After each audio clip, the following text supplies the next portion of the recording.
when moving through life, sometimes you have to take your foot off the gas. Even with great momentum behind you, there are points when you have to come to a stop. At different periods, you're going to come to standstills, major and minor. And it's at them points, it's going to be wolves creeping to your sides because they think you are the permanent hold. They think you out the way. They may even get slightly ahead of you, but it's eye of the tiger, heart of a lion. The second you able to move again, it's on go for everything, all on the line. But it's elevating and running from a place of travesty, the same thing. Hope everyone having a wonderful day. Just wanted to give you some game, some words of wisdom.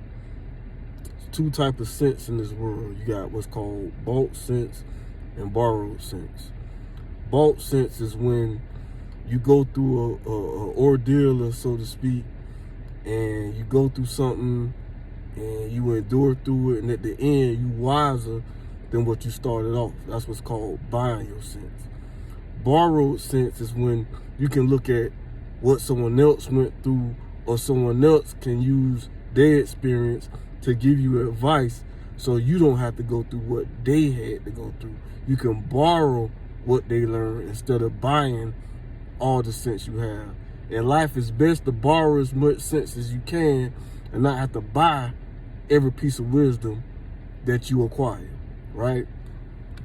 So I want to touch today with y'all on something that I learned. You know, I was always at the beginning of my journey trying to change my circumstance, right? I want to improve the conditions that I found myself in.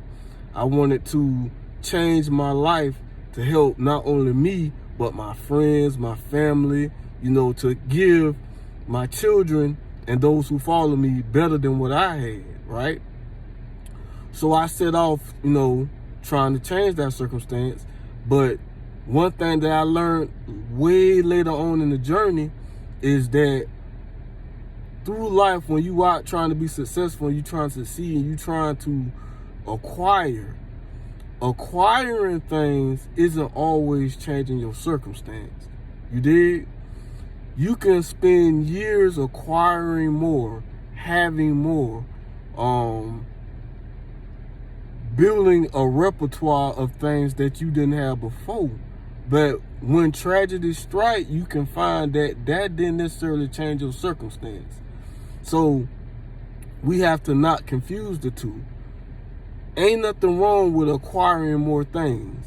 You know, that's good. That's something positive.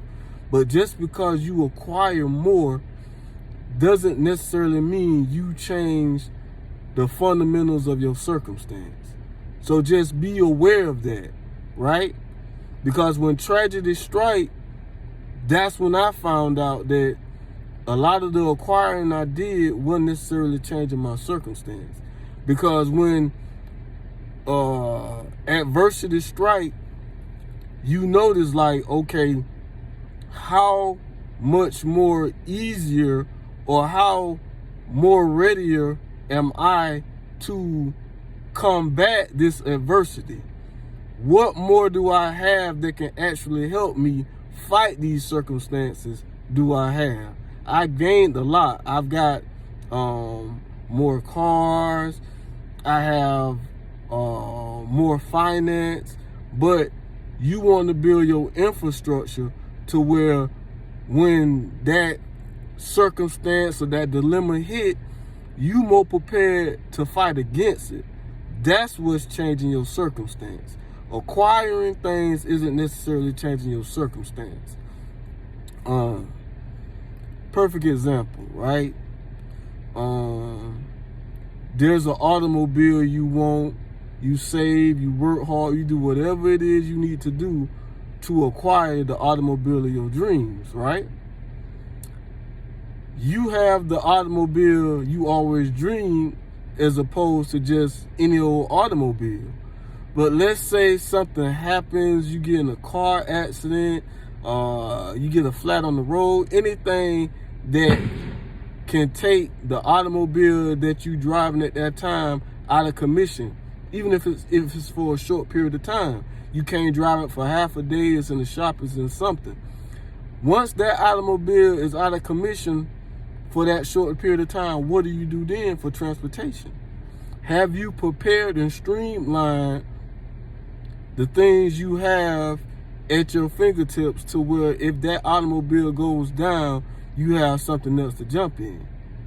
That's strengthening your possessions to more so fight against circumstance as it's just getting a new automobile.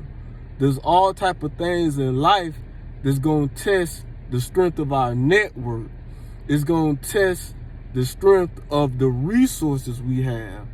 That's what it is that helps you overcome circumstances. Is your network, as far as those you've allied with and things and people that you have in your circle that can more so really help you combat difficulty. And then in acquiring, it's nice to acquire stuff, like I said, but in your acquiring, is it resources that you gaining? Are you gaining possessions or are you gaining resources? If you're going to combat circumstance with those possessions, make sure that you're gaining more resources at your fingertips. When you have a vast network of allies and friends and things that can get more so done for you, and then you have greater resources than what you had 2 years, 4 years, 5 years, 10 years, then you're more so changing your circumstances. If the only thing you're doing is just acquiring more materialism and more materialistic goods, then that's not necessarily going to change your circumstance. The funds behind that acquiring can change circumstances, but if you really want to be more equipped to battle the things life throw at you with your acquiring, strengthen your resources, strengthen your network. That's the advice I would give someone who out there really trying to get in it. And from the outset of their mission, they want to change their circumstance. Gain more resources and strengthen your network. You want to change your circumstance, gain resources, strengthen your network. It's all right to acquire new goods and all that stuff, but remember, that ain't necessarily going to change your circumstance. I had to learn that going through different ordeals the hard way. So I'm telling you, so hopefully you won't have to.